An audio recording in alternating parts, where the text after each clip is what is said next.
Hello everyone.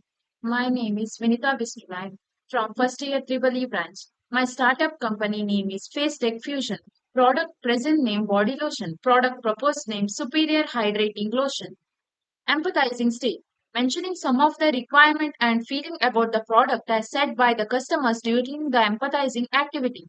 To keep your skin soft, smooth and hydrated. The body lotion to be even more advanced with improved fragrance. It should have better moisturizing properties. The lotion should not include any harmful chemicals. Define stage. Based on the empathizing stage and considering the feelings and requirement of customers, many new features are added to the existing product.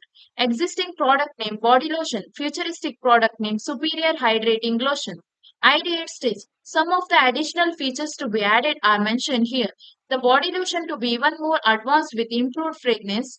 It should contain better moisturizing properties. The lotion should not include any harmful chemicals. Prototype stage. In prototype stage, the real working model has to be manufactured. Due to time constraint, the mentor advised to draw a sketch. The sketch is given below. Testing stage. I request the viewers of this presentation video to comment your opinion to satisfy the testing stage. Thank you.